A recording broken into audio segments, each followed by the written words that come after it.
O Senhor das Terras, de Wilson Frungilo Júnior, parte 1, sinopse. Neste novo romance, o conhecido autor relata de maneira bastante real e no estilo quase cinematográfico a vida de Alfredo, bem-sucedido homem de negócios que descobre possuir uma doença fatal, restando-lhe apenas mais alguns meses de vida, segundo o apurado prognóstico médico.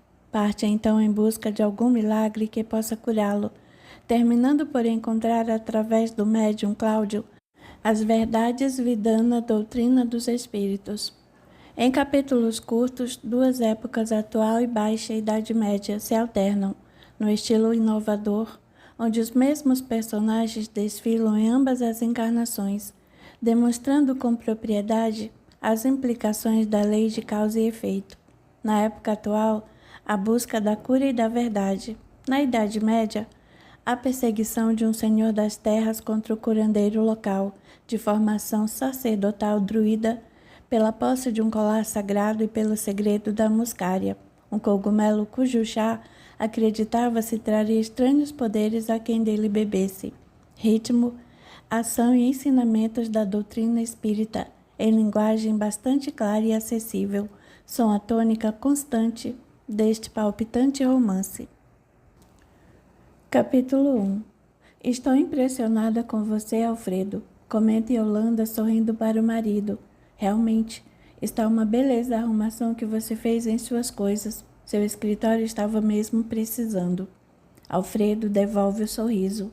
Já estava na hora de me organizar um pouco, de você tomar conhecimento de tudo o que possuímos, dos aluguéis, das contas bancárias, afinal de contas, tudo isso também é seu.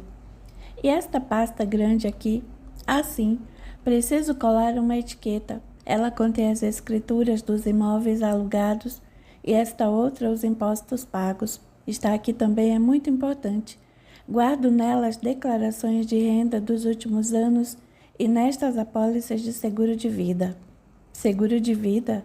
Não quero nem pensar nisso. Por que não? Quando eu falecer, você receberá um bom dinheiro que auxiliará e muito, principalmente nos estudos de Carlinhos e Camila. Ora, Alfredo, pare com essa conversa. Você não irá morrer antes de eles se formarem. Estava apenas dando um exemplo, meu bem. E você sabe o quanto não gosto de falar nessas coisas. Mas onde estão as crianças? Muda Alfredo de assunto. Ainda estão dormindo, suas crianças vieram tarde do baile ontem. Complementa Yolanda, divertindo-se com o marido, que ainda insiste em chamar os filhos de crianças. Carlinhos já possuía 21 anos e Camila 19. Realmente já estão adultos. Mas deixamos eles aproveitarem o domingo para descansar. Carlinhos, principalmente, tem dado duro lá na firma e tem estudado bastante para as provas da faculdade. Estamos tendo muita sorte com nossos filhos, não? Muita sorte. São estudiosos, obedientes e educados.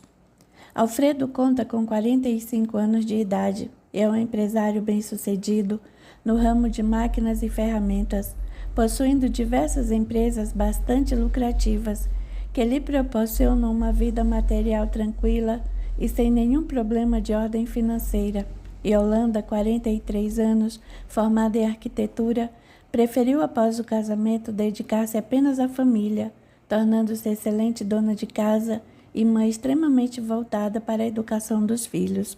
Carlinhos trabalha com o pai durante o dia e à noite cursa uma faculdade de administração de empresas, enquanto Camila frequenta um curso de preparação para vestibulares, pretendendo tentar pela segunda vez ingressar numa faculdade de medicina. Sabe, Alfredo, preciso lhe confessar uma coisa que vem me incomodando. Fale, querida. Eu não sei bem o que é, sabe? Ultimamente tenho sentido muito medo. Medo? Medo do quê? Não sei explicar. Ando nervosa, sempre esperando que alguma coisa de ruim venha acontecer. É uma sensação tão estranha. Eu não era assim. Mas de repente comecei a sentir isso. Medo do futuro, como já disse, não sei explicar. Não pense em coisas negativas, Yolanda. Seremos sempre felizes e, além do mais, não devemos pensar tanto em nós, mas sim em nossos filhos, aconteça o que acontecer. Aconteça o que acontecer? O que você quer dizer com isso? Nada, meu bem. Tenta consertar Alfredo, parecendo esconder algo. O que eu quis dizer é que devemos pensar no futuro de Carlinhos e Camila, sem nos preocuparmos muito conosco. Mas não disse que estou preocupada apenas conosco. Sinto-me preocupada com todos nós. Alfredo abraça a esposa e acaricia-lhe os cabelos. Ouça, hoje é domingo, dia de descansar, não de preocupações sem sentido, tá? Yolanda sente um estremecimento, pois percebe que o marido parece estar lhe escondendo algo, coisa que nunca o fez. Sempre foram muito abertos, procurando enfrentar juntos todos os obstáculos, nos 22 anos de matrimônio, sem nada esconder um do outro. Mas vamos continuar com as pastas. Pede Alfredo, interrompendo os pensamentos da esposa. Esta aqui que está escrito documentos. E o que é isto?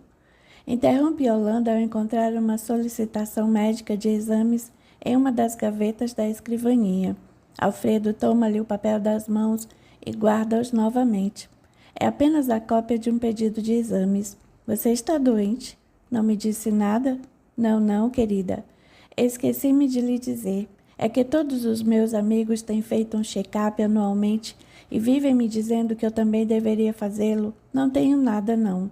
Mais uma vez, Yolanda percebe que o marido está lhe escondendo alguma coisa, mas prefere não insistir, imaginando vir mais tarde até o escritório verificar aquele papel.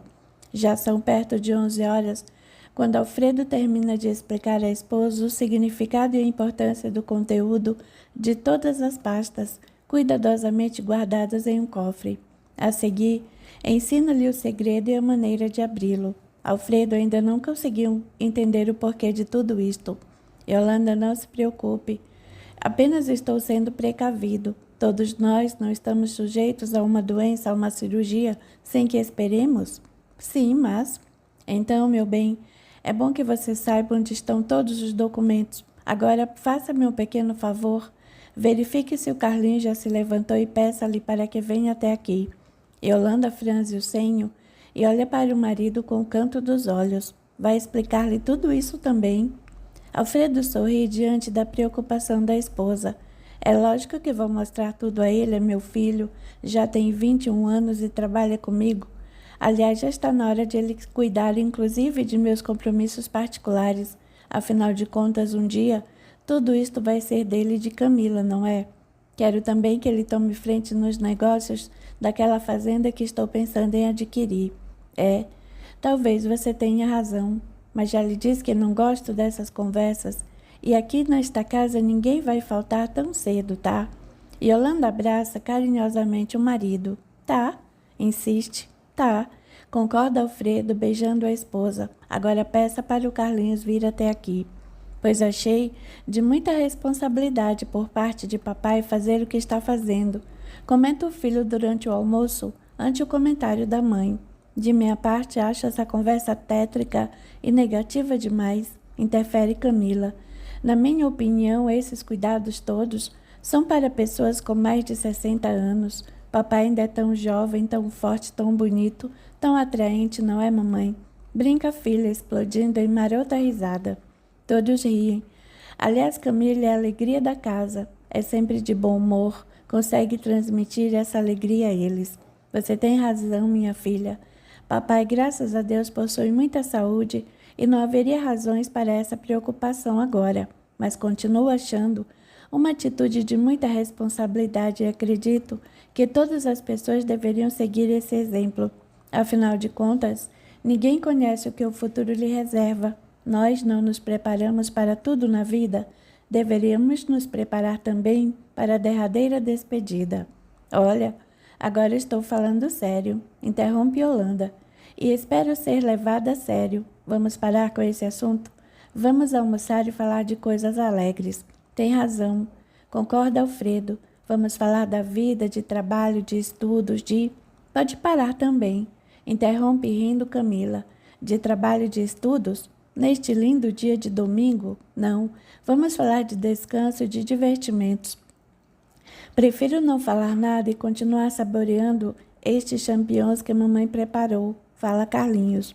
Então, uma delícia, diz Alfredo, fazendo uma expressão de prazer. Uma salva de palmas para a mamãe, a maior especialista em pratos com cogumelos. Todos riam. E então Dr. Paz pergunta Alfredo, um tanto aflito e ansioso ao médico. Já é a 8ª vez que Alfredo comparece àquele consultório no prazo de 3 meses, desde que fizeram os primeiros exames seguidos, depois por mais 3 verdadeiras baterias de análises laboratoriais, raio-x, tomografias e, finalmente, especializada junta médica. Tudo teve início quando começou a sentir algumas dores, primeiro na região abdominal, depois concentrando-se na garganta e inclusive modificando um pouco a sua voz. Eram dores perfeitamente suportáveis, mas bastante preocupantes, já que o Dr. Paz, eminente e conceituado médico, resolvera efetuar vários exames antes de chegar a um diagnóstico preciso, limitando-se apenas no momento a receitar analgésicos, os quais Alfredo ingeria às escondidas de seus familiares. Inclusive, havia sido realizada uma coleta de material que também disfarçara para que sua esposa e filhos não ficassem sabendo. Doutor, por favor, insiste Alfredo, percebendo o médico pensativo e com o olhar fixo em algum ponto do espaço, apesar de parecer estar olhando para ele. Sinceramente, Alfredo, não sei o que dizer, ou melhor, não sei que atitude tomar. Mas a que conclusão chegou a junta médica? O senhor reuniu os mais renomados médicos de seu conhecimento, especialistas de diversas áreas, estudaram o meu caso por quase 3 meses. Sim. E a que conclusão chegaram? Pode falar, doutor Paz. Não tenha receio de dizer-me a verdade. Não vai resolver nada esconder-me alguma coisa. O médico, que até aquele momento estivera recostado no espaldar da cadeira, por detrás de sua escrivaninha, lança lentamente o corpo para frente e apoia-se por sobre o tampo da mesa, a fim de colocar-se mais próximo a Alfredo. E então, vestindo a fisionomia com grave expressão de sinceridade e o olhar com profunda nota de tristeza, revela o que lhe parece uma inevitável e inadiável sentença. Alfredo, você tem apenas mais alguns meses de vida. O quê? O médico permanece em silêncio. Mas como? Insiste Alfredo. Infelizmente, o senhor tem certeza, doutor? Absoluta. Alfredo limita-se a baixar os olhos por alguns intermináveis segundos, tentando refazer-se do choque. Ele temia algo de ruim, pois percebera a dificuldade de se chegar a um diagnóstico, mas ainda mantivera a esperança de que tudo não passasse de alguma doença curável. Lentamente levanta os olhos para o médico. Quanto tempo de vida, doutor? O médico demora um pouco para responder, cerca de 6 meses no máximo. Será doloroso? Você será devidamente medicado. Atualmente possuímos analgésicos muito potentes. Como será? O médico vacila. Como será, doutor? Ele insiste. Não sei. Você tem um câncer maligno que, partindo do aparelho digestivo, já lhe tomou grande parte das vias aéreas superiores. Trata-se de uma doença cujo ápice difere de pessoa para pessoa. E o senhor vai tentar alguma coisa? Infelizmente, Alfredo, na minha opinião e na dos outros colegas, não há nada a fazer, a não ser amenizar os efeitos que forem surgindo. Qualquer tipo de tratamento radioterápico e nada adiantará, o mesmo acontecendo com a quimioterapia, que somente lhe trará muito sofrimento desnecessário, sinto muito. Alfredo permanece mais alguns minutos em silêncio até formular novo questionamento. O senhor acredita em milagres, doutor? O médico não responde. Bem, doutor Paz, eu lhe agradeço por tudo e bem, gostaria muito que a Yolanda não ficasse sabendo de nada, pelo menos por enquanto. O médico não sabe o que dizer, sentindo o amargo gosto de derrota lhe invadir o íntimo, e sente-se aliviado quando outro médico adentra o consultório. Doutor Paz, oh, desculpe-me, pensei que estivesse sozinho. Doutor Rubens, este é Alfredo. Muito prazer, cumprimenta oferecendo-lhe a mão. Eu já estava de saída. Responde Alfredo, sem lhe corresponder o cumprimento e cabisbaixo abandona a sala. O que há com ele? Alfredo chama o médico. Um momento, Rubens. E o doutor Paz sai atrás de Alfredo, interceptando-o na saída. Espere um pouco. Vamos conversar melhor. O que você pretende fazer? Capítulo 2. Vou condená-lo à morte. Não seja precipitado, Alfios. Sabe muito bem que não deve fazer isso. O quê? Como ousa dizer-me o que devo ou não fazer? Sou o senhor destas terras, único e soberano. Por acaso quer subir novamente até o alto da torre para eu lhe mostrar mais uma vez toda a extensão de meu reino? Não será necessário, senhor. Apenas gostaria de aconselhá-lo sobre essa sua decisão. Aconselhar-me? Muito bem. Aconselhe-me então, afinal de contas, você é meu conselheiro. Estamos nos primórdios da Baixa Idade Média, onde Alfos é o proprietário e senhor de vastíssima área de terras, isolado em meio a florestas e grandes campos não cultivados. Habita enorme e imponente castelo, construído com talhadas pedras sobrepostas e fortemente protegido por muralhas, possuindo apenas uma entrada, constituída por grossas grades de ferro e pesado portão de madeira. A referida fortaleza encontra-se, na verdade, bem localizada estrategicamente no alto de pequena colina, colocando-se defronte do castelo e de costas para o portão principal, vê-se à esquerda, ou seja, a oeste, todas as habitações dos servos, também construídas de pedras, e à direita, a leste, um rio de forma serpenteante, que separa a colina habitada de uma densa e escura floresta. Dentro do castelo vivem Alfios, sua família, uma grande quantidade de servidores, empregados e um razoável exército de homens bem treinados para defender a fortificação e seus domínios, assim como fazer prevalecer a lei interna. Também ali habita e é a companhia constante e obrigatória para Alfios o conselheiro Otter, a quem sempre procura socorro em suas decisões e sobre quem descarrega, muitas vezes, o palavreado rude em seus momentos de ira. Do lado de fora, vivem todos os seus servos que lavram a terra, criam gado, fazem os tecidos, constroem suas próprias casas e lhe pagam pesado tributo em espécie. Aliás, pagam por quase tudo, para se casarem, para moer os grãos que somente podem ser triturados no moinho do castelo, além de gratuitos trabalhos realizados para Alfios, o qual, por sua vez, tem o dever de defendê-los e dar-lhes abrigo dentro dos altos muros em caso de guerra. Bem, nada podemos fazer contra Cláuter, pois todos nós necessitamos dele e o povo também, argumenta Otter. Mas ele está me desafiando. Não posso tolerar isso, e minha mulher ainda o defende. Tenha calma, meu senhor. Cláuter tem poderes e cura o povo quando este adoece. Isso é muito bom para nós. Afinal de contas, não queremos ver ninguém doente sem produzir. Além do mais, ele curou os olhos de seu filho.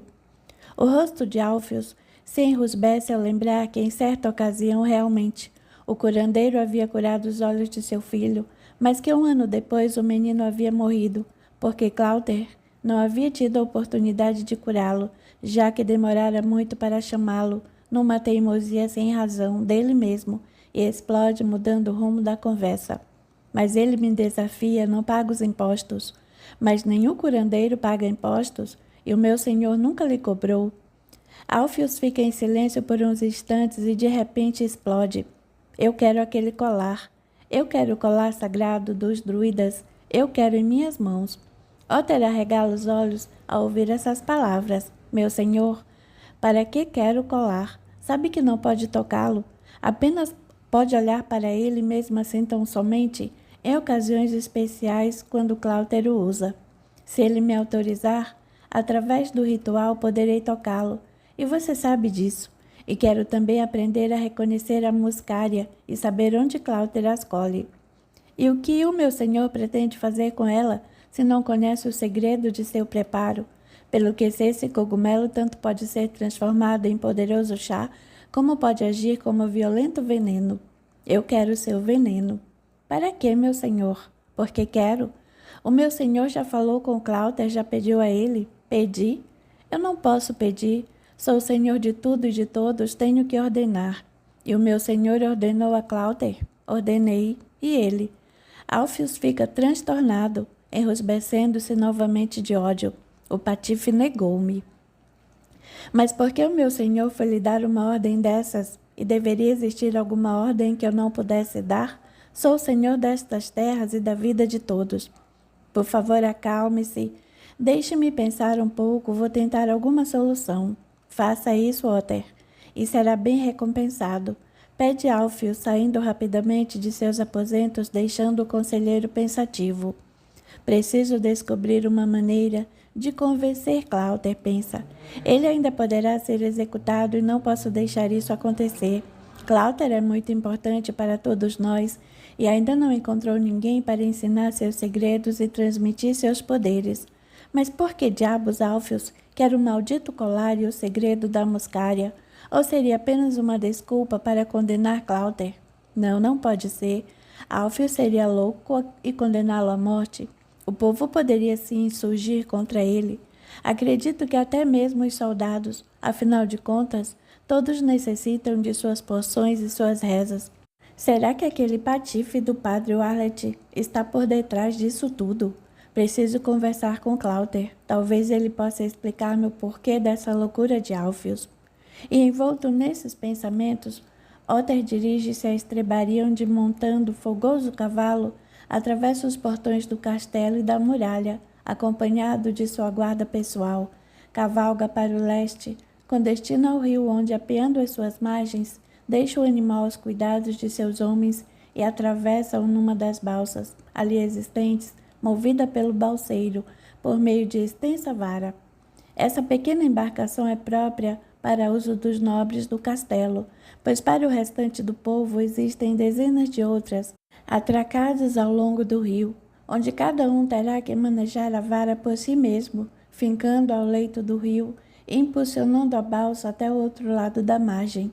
E é nessa outra margem que vive Cláudia, o curandeiro, que todos acreditam possuir poderes mágicos, tamanha a sua capacidade não só de cura, adivinhações e poções que produz, como por tudo que fala, preconiza e aconselha todos que o procuram, na busca de alívio para os seus males, tanto físicos como sentimentais e morais. Sua modesta casa é construída por pedras justapostas, onde o maior cômodo é utilizado para o preparo de suas drogas através de enorme fogão, alimentado por galhos secos, que ao se queimarem exalam inebriante perfume. A fumaça a sair pelo telhado é uma constante naquela paisagem calma e tranquila. A casa fica localizada a aproximadamente 30 metros do rio, sendo totalmente cercada pelos flancos por densa e espessa floresta, a protegê-la como se fosse escura concha abrigá-la em seu interior.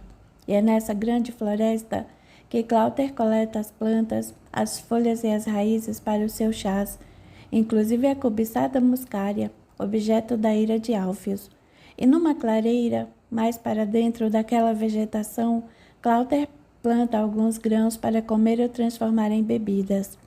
Cláudia, Cláudia, chama Otter, caminhando em direção à casa, enquanto o balseiro permanece às margens do rio, obedecendo às ordens do conselheiro. Cláudia, sou eu, Otter. Preciso falar-lhe. Insiste, parando defronte à porta entreaberta. Nesse momento, surge de um dos lados da casa a robusta senhora de aproximadamente 40 e poucos anos, trazendo no rosto, braços e mãos sinais de aristocrática beleza, pois apesar da singela vestimenta de grosseiro linho, tingido em cor de açafrão, que enverga denota, ao contrário das demais mulheres da aldeia, grande zelo pela limpeza e higiene pessoal, notadamente na alvura de sua pele, dentes e lindos cabelos castanhos, presos na altura da nuca por enorme pente de madeira polida. O que deseja, nobre senhor? Pergunta Otter, abaixando o tronco para a frente, olhar fixo no solo em sinal de reverência. Levante seu olhar, minha senhora, e nada tema. Preciso muito falar com Cláudia. Ele está? A mulher de nome Iole recompõe-se e responde com voz trêmula, premida, como sempre pelo temor que sente quando em presença de habitantes do castelo. Meu amo não se encontra aqui. Ele está na floresta colhendo ervas e raízes. Irá demorar muito? Ele saiu antes do raiar do dia e acredito que estará de volta antes do sol cruzar a copa da grande árvore, diz apontando para um alto carvalho próximo ao rio. Otter dirige seu olhar para o astro e, coçando o queixo, procura calcular quanto tempo demorará para isso acontecer. Vou esperá-lo, resolve por fim, dirigindo-se para o interior da casa. Minha senhora, tenho sede e fome. Sem nada dizer, Iole apanha uma vasilha e corre até uma nascente com água límpida e fresca para atender ao pedido. Já no interior da casa, Otter senta-se em grande banco, em um dos lados de tosca madeira, e fica a observar o ambiente. Sente-se bem naquele local, de paredes e chão construídos com pedras bastante desiguais em tamanho e formato, diferentemente do castelo, construído com certa simetria, provocada a golpes de cansativo trabalho de debastes. Enormes supostes de ferro, dispostos pelas paredes, sustentam pesadas toras de madeira, colocadas duas a duas, a servirem de prateleiras para diversos recipientes de metal e barro, onde provavelmente são guardadas as matérias-primas para os chás, caldos e poções. Bem à sua frente, nos fundos do cômodo e próximo à parede, enorme caldeirão de metal revestido internamente com uma camada de barro como se fosse uma cerâmica, encontra-se dependurado por grossas correntes, por sobre enorme fogão, de cuja única boca saem potentes labaredas. Agradável, ao mesmo tempo forte e acre, é o odor que se desprende da madeira a se queimar, aliada ao silvestre perfume das ervas ali fervidas. Otter volta-se lentamente, examinando tudo, e percebe que na parede oposta, atrás de si, um fogão menor também está em funcionamento, sendo que este não possui uma única boca, mas sim comprida fenda por onde sai o fogo, sobre o qual 3 pequenos caldeirões encontram-se dispostos. Levanta-se, caminha em sua direção, e ao passar por pequena porta entreaberta, percebe 2 estrados, na verdade rústicas camas, uma grande e outra menor, e encostada em uma das paredes, enorme e pesada arca de madeira. Continua a caminhar em direção ao fogão e, curioso, procura verificar o que há no interior dos caldeirões. É a nossa comida de hoje, meu senhor. Clauter gosta muito desse fungão que ele chama de língua de javali. Otter olha ressabiado para o recipiente. Não é perigoso comer isso? Esse não, mas... Já sei, desconversa Otter. Mas ande, dê-me uma caneca d'água, sinto muita sede. Pode ser um pedaço de pão para comer, não quero nada com esses cozidos. Iole sorri disfarçadamente e serve o homem. Há quanto tempo mora com Clauter? Pergunta Otter. Há muito tempo, meu senhor, já nem me lembro. Você dorme com ele ou é apenas sua criada? Iole abaixa a cabeça envergonhada, enquanto Otter dá ruidosa gargalhada, lembrando-se de que apenas a grande cama estava guarnecida com cobertas, enquanto na menor nada havia. Pensei que Clauter não precisasse disso, comenta rindo. Afinal de contas, ele é ou não é um mago? E mago precisa de mulher. Alpheus vai gostar de saber disso. Clauter precisa de mulher. De repente, para de rir e fica por alguns momentos pensativo. Por que será que Alpheus está com tanto ódio de Clauter, a ponto de lhe ordenar algo sabendo de antemão que ele não poderá atender? O que estará tramando? Volta a olhar para Iole e fica a admirá-la, fazendo com que esta envergonhada dirija-se lentamente em direção à porta. Espere um pouco, mulher. Olhe para mim. Sim. Atente, voltando-se timidamente. Diga-me uma coisa. Você não me parece uma mulher qualquer como as outras da aldeia. Poderia muito bem viver no castelo, tem elegância, é muito bonita. Alpheus ficaria muito satisfeito com você. O que me diz disso?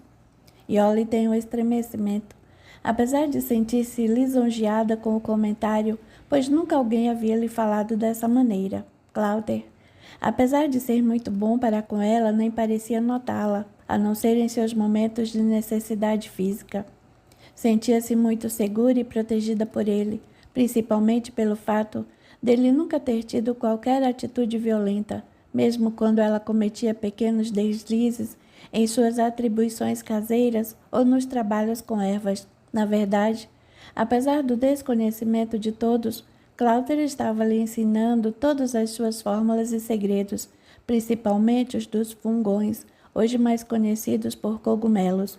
Ela sabia identificar bem os comestíveis e os altamente venenosos, com todos os seus sintomas e consequências, e aguardava pelo dia em que seu amo lhe desvendaria tudo a respeito da muscária, e aprender a amá-lo, não somente como seu mestre, mas como seu proprietário e dono, principalmente pelas noites, que lhe proporcionava e que ela sabiamente disfarçava, nada deixando transparecer.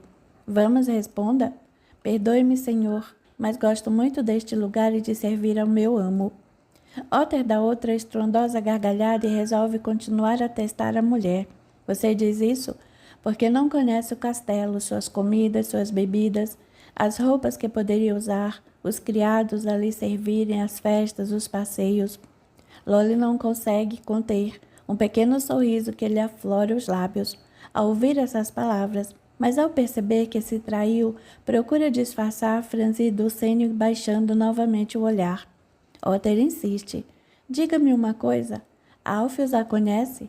Já falou alguma vez com ele? Capítulo 3. Não, minha filha, seu pai não me falou nada, mas ele nunca se atrasou tanto e sempre procura telefonar quando tem algum compromisso até mais tarde. Telefonei para a empresa e disseram-me que ele saiu por volta das 3 horas da tarde e ainda não voltou. Tentei falar com Carlinhos, mas não o encontrei também. Não se preocupe, Camila. Logo ele estará aqui e deve trazer notícias do papai. Já são quase 9 horas e seu irmão hoje não vai à aula. Disse que iria passar na casa da namorada e jantaria conosco. Yolanda tenta, com essas palavras, tranquilizar a filha, mas também está muito preocupada. Alfredo nunca se atrasara tanto sem dar um telefonema avisando, e o filho também estava atrasado, pois havia dito que viria para o jantar. Mais alguns minutos de apreensão se passaram até que a porta se abre e Carlinhos entra desculpando-se. Perdoe-me, mamãe, pelo atraso. Vocês já jantaram? Ainda não, meu filho. E seu pai, onde ele está? Não veio até agora e não telefonou. Oh, meu Deus! Desculpe-me mais uma vez. Papai ligou-me dizendo que teria que fazer uma viagem a negócios e que talvez somente pudesse voltar amanhã. Acho que foi para o litoral resolver uma pendência com uma firma importante, uma de nossas melhores clientes. Papai pediu-me para que avisasse, mas esqueci-me, desculpe-me. Mas ele poderia ter me ligado. Lamento, Yolanda, não sei. Tenho achado seu pai muito esquisito ultimamente.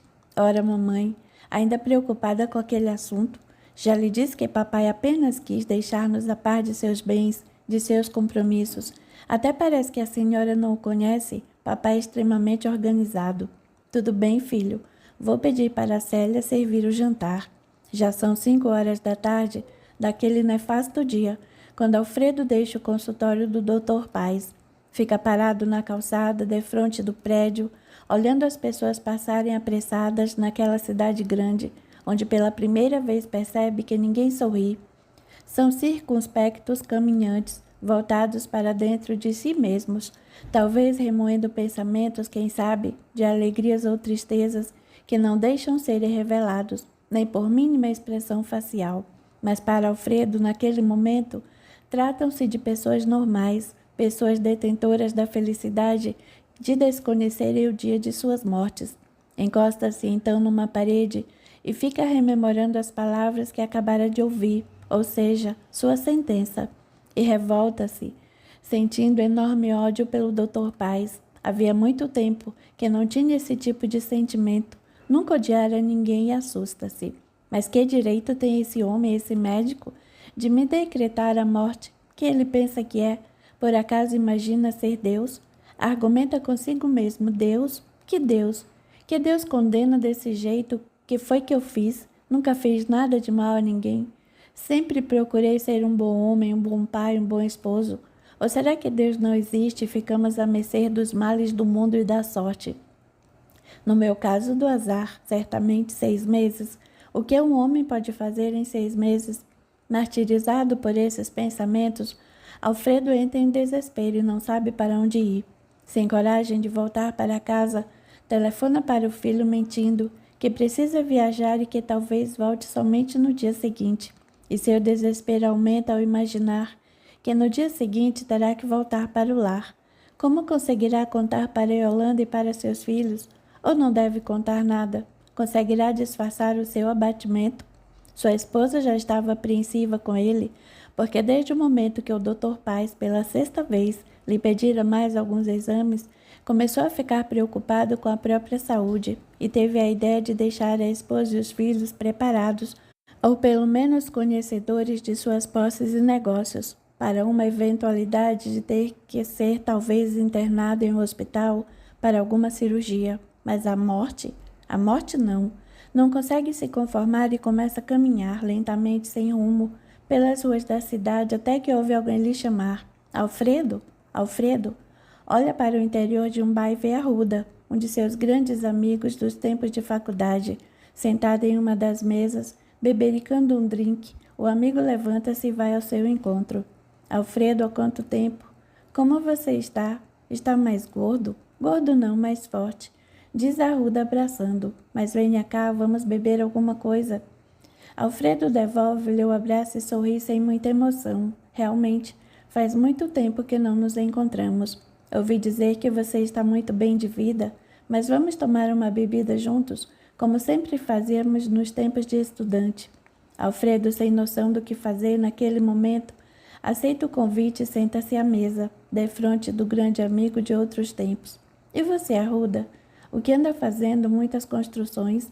Sabe, Alfredo, depois que me formei, consegui construir alguns prédios e ganhei muito dinheiro, mas percebi que aquela não era bem a minha vocação e abandonei tudo. Hoje sou proprietário de alguns postos de gasolina e tenho um bom rendimento, sem precisar ficar mergulhado em cálculos. Na verdade, complementa rindo. Descobri que não tenho vocação para nada e você como está? Bem, consegui alguma coisa na vida. Montei algumas empresas do ramo de máquinas e ferramentas e estou encaminhando meu filho Carlinhos para tomar conta de tudo. Quantos filhos você tem? Carlinhos com 21 anos e Camila com 19. E você? Tenho apenas uma filha de 11 anos. Casei-me um pouco tarde, mas somos muito felizes, graças a Deus.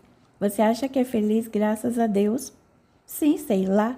É uma maneira de falar. Na verdade, acredito em Deus. Por que você não acredita? Já nem sei mais. O que está acontecendo, meu amigo? Você me parece um pouco abatido. Alfredo então percebe estar se traindo, levando a conversa por um lado que ainda não quer trazer à tona, muito menos com um amigo que não vê há muitos anos e procura disfarçar sorrindo. Não, estou muito bem. Arruda, por sua vez, percebendo que o amigo arrependera-se do que havia falado, procura não insistir e continua a conversa sobre vários assuntos, relembrando passagens dos tempos de estudante e dos negócios atuais. Alfredo, por sua vez, levado pela amargura que o invadira, procura refugiar-se na bebida e toma exageradas doses de uísque, fato que não passa despercebido por Arruda. Este, então, resolve terminar com aquele encontro, alegando alguns compromissos e despede-se do amigo, que permanece sentado à mesa do bar. Apareça em casa, convida Arruda, entregando seu cartão de visitas com o endereço. Irei sim, promete Alfredo com a voz pastosa por causa das doses que tomara, já fazendo efeito sobre o seu cérebro. Por mais meia hora, Alfredo entrega-se à bebericação e, comprando uma garrafa de uísque, abandona o bar em direção à rua. Caminha por algumas quadras, porém, não tem mais noção alguma de onde está e para onde ir. Tão embotado está seu raciocínio pelo efeito da bebida. Continua caminhando, cambaleante, apoiando-se na parede, a cada 4 passos que dá, até que chegando defronte de um beco, e não encontrando mais onde se apoiar, irrompe pelo mesmo, mal se aguentando sobre as pernas. Já está escurecendo e Alfredo percorre o estreito corredor até chegar ao seu final que não tem saída. O local é intransitável para automóveis e ambos os lados constituem-se apenas de paredes nuas, ou seja, sem janelas ou portas, com muitos sacos de lixo que ali são depositados à tarde, pelos comerciantes da rua principal, até serem recolhidos pelos carregados da coleta. Não sabendo mais o que fazer, sem forças para continuar e não conseguindo colocar em ordem seus pensamentos, senta-se no chão, recostando-se em uma das paredes, posição que não consegue manter por muito tempo, deitando-se e adormecendo quase em seguida. Já são perto de 2 horas da madrugada, quando acorda sobressaltado, ainda bastante zonzo. Ao seu lado, um maltrapilho e velho andarilho já abrira sua garrafa de uísque e estava bebendo pelo gargalo, assustando-se também ao ver Alfredo acordado. Desculpe, moço, mas eu estava precisando tanto de um gole. Bebi um pouquinho só, mas o senhor não me parece alguém que está no caminho, está bem vestido. Não se preocupe, pobre homem. Pode beber à vontade, diz Alfredo, ainda com dificuldade para falar corretamente. Posso mesmo? Pode, mas deixa eu beber mais um pouco. Dizendo isso, toma a garrafa das mãos do andarilho e bebe uma boa dose. Preciso ir para casa. Fala Alfredo, tentando se levantar sem conseguir. O senhor está muito bêbado. Por favor, me arrume um táxi. Meu Deus, onde estou e o meu carro? Vou ajudar o senhor. Por favor. Só que neste horário não sei se encontraremos um táxi. O senhor liga para minha casa e pede para o meu filho vir me buscar. Qual o número do seu telefone? O número? Ah, o número? Como é mesmo? Eu acho que... Sabe que eu não me lembro? Por que o senhor não dorme aqui esta noite e vai embora para a sua casa amanhã cedo quando melhorar? Não sei. Estou desesperado, sabe? O que está acontecendo? Sou um velho sem destino, mas talvez possa ajudá-lo ouvindo. O desabafo talvez lhe faça bem. Alfredo conta-lhe tudo, então, e terminando em prantos, sorve mais um gole da bebida, recosta sua cabeça no ombro do velho e continua a chorar.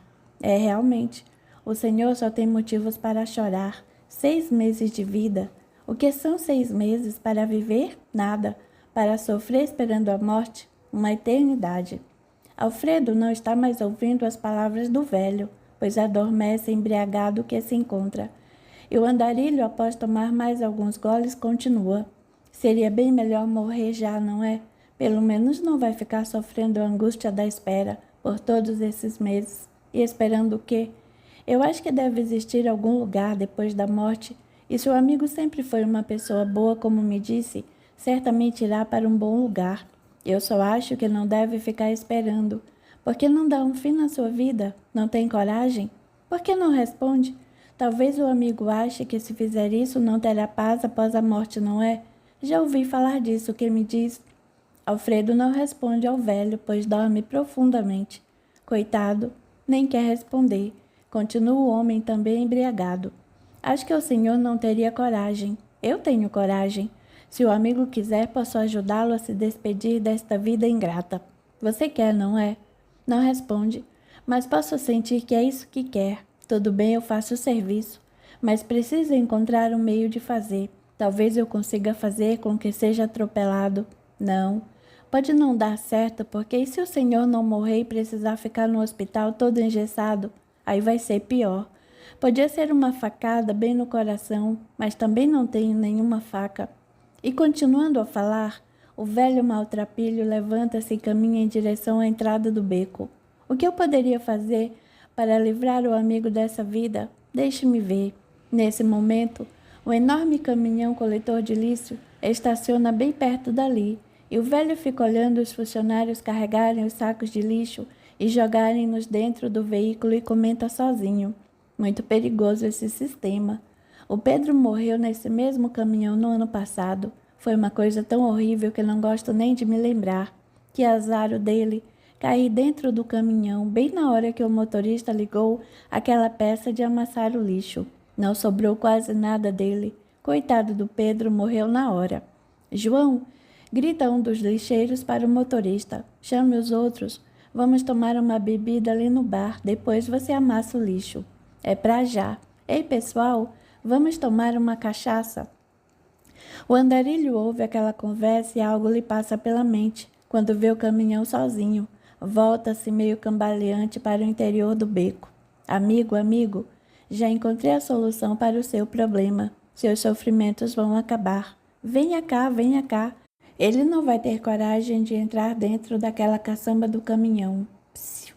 Diz colocando o dedo indicador em riste por sobre os lábios, como que pedindo silêncio para ele mesmo, voltando a falar, porém, agora em voz sussurrada. Vou ter que desmaiar esse infeliz, porque, senão ele não vai. Preciso encontrar uma pedra, uma grande pedra. Caminha agora olhando para o chão, em busca de algo para golpear a cabeça de Alfredo. Encontrei. Esta aqui está de bom tamanho, diz ao encontrar uma pedra maior que sua mão. Aproxima-se então sorrateiramente de Alfredo, que está sentado e recostado em uma parede, completamente adormecido. Desculpe, meu amigo, mas é para o seu bem. Dizendo isso, tenta lhe bater na cabeça com toda a violência que o pouco de lucidez ainda lhe permite. Porém, tamanho impulso faz com que o velho caia por cima de Alfredo, não o atingindo, escapando a pedra de sua mão e caindo a alguns metros de distância, o que lhe passa despercebido, acreditando ter acertado o alvo.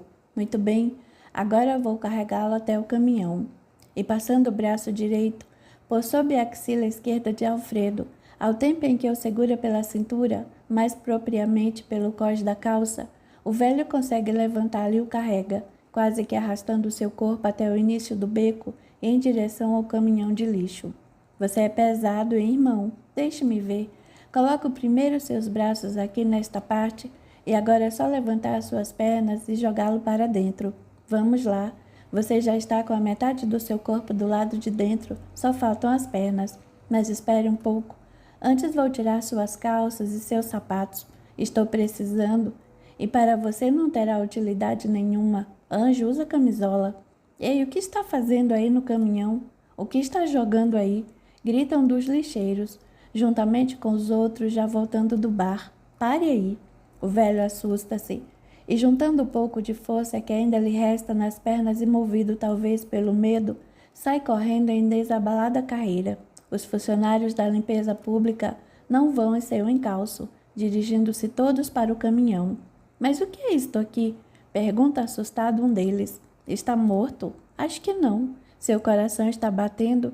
Parece ser gente de bem. Olhe para suas roupas, olhe o relógio. Vamos deitá-lo na calçada. Vê se ele tem documentos. Acho melhor não mexermos em nada e ligarmos imediatamente para a polícia. Também acho.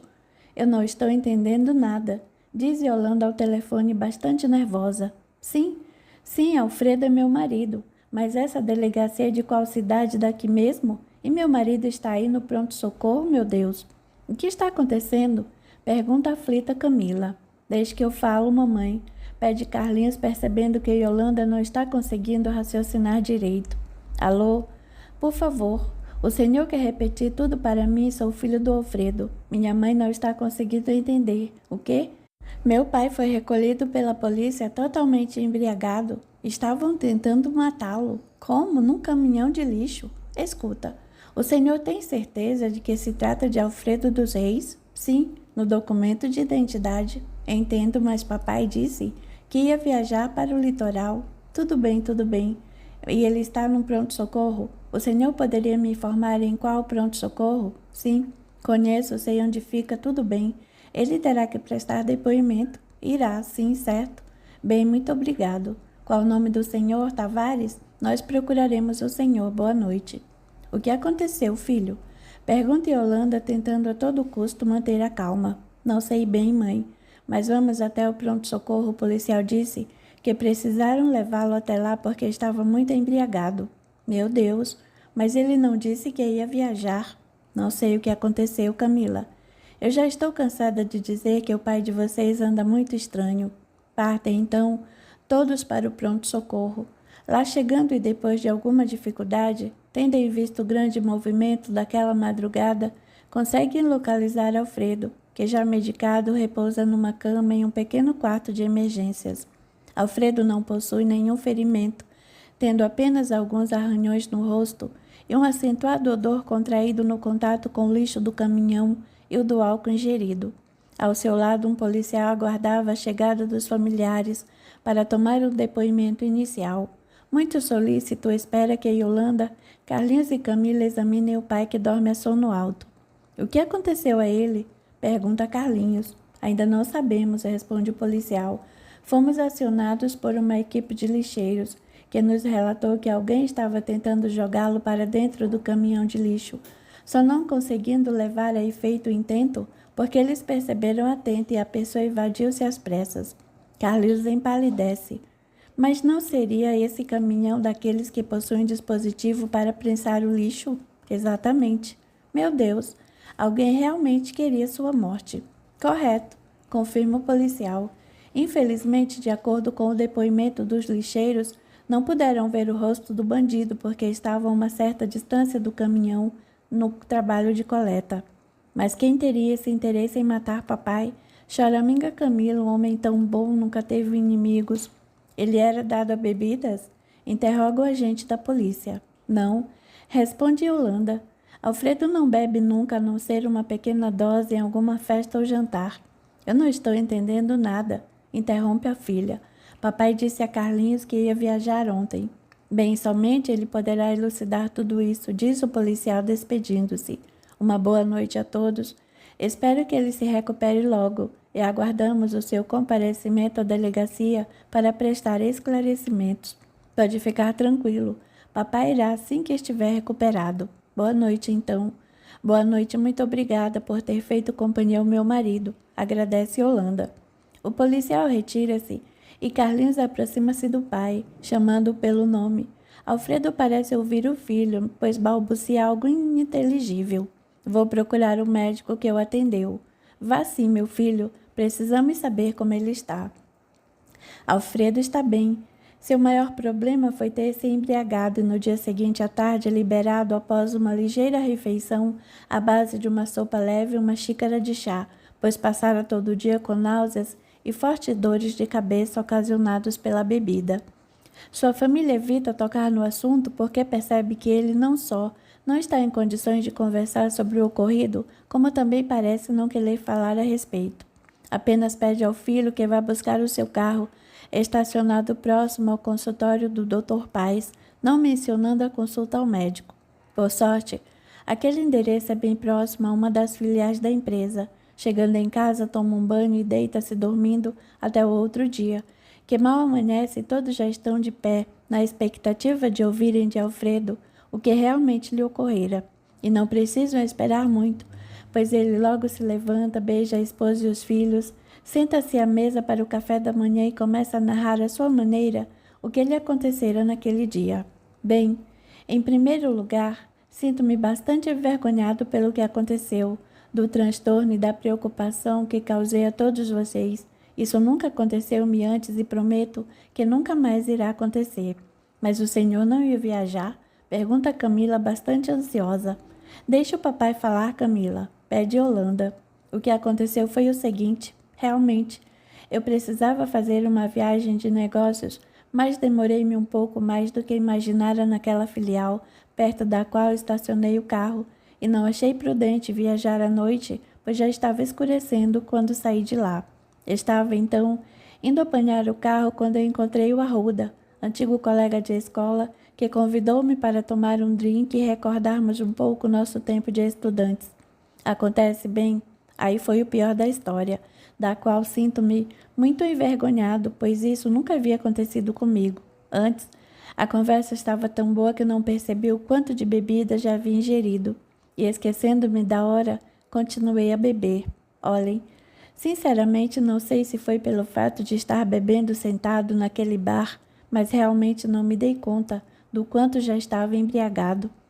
Quando nos despedimos, insisti para pagar a conta e o Arruda, assustando-se com o adiantado da hora, levantou-se e foi embora, já que o garçom estava demorando para trazer a soma dos gastos. E foi aí que o pai, ao levantar-se, percebeu quanto já tinha bebido. Arrisca-se Carlinhos, correto? Parecia que o mundo todo estava girando ao meu redor. Vocês não podem imaginar. Perdi a noção de tudo. Não sabia onde estava, nem o que estava fazendo ali, e nem lembrei-me do carro. Saí do bar e comecei a caminhar, cambaleando pelas ruas, até que quando percebi estava num beco, onde acredito ter caído. Agora não me lembro do que vocês estão falando a respeito de alguém ter tentado jogar-me para dentro de um caminhão de lixo, e nem imagino por quê e quem quereria fazer isso. Vocês sabem que não tenho inimigos, e também nem fui roubado nem nada, até minha carteira continuou comigo. Na verdade, Alfredo lembra-se vagamente do velho andarilho e de ter contado a ele sobre o seu problema. Teria sido ele? Pergunta-se mentalmente. E por que será? Será que existiriam pessoas com tamanho grau de maldade? Nesse instante algo lhe ocorre. E se o velho teve a intenção de livrar-me do sofrimento, tentando tirar-lhe a vida? Pode ser. Mas seria essa a solução? Ainda não havia tido tempo para pensar nesse aspecto e assusta-se. Não, suicídio não. Não teria coragem. Isso causaria um grande sofrimento e decepção para sua esposa e filhos. Bem, Preciso fazer uma ligação para o Otávio. Quero saber se ligaram da fazenda para o escritório. Dizendo isso, Alfredo dirige-se ao telefone. Otávio é um antigo funcionário e braço direito de Alfredo nas empresas. Na realidade, um verdadeiro conselheiro nos negócios e grande amigo. Alô, Otávio? É Alfredo. Desculpe incomodá-lo já de manhã, mas gostaria de saber se alguém me ligou da fazenda. Não fui. Aconteceu um contratempo. Depois eu lhe conto. Sei, ninguém ligou. Tudo bem, Otávio. Depois a gente se fala. Sim, sei. E o que você quer?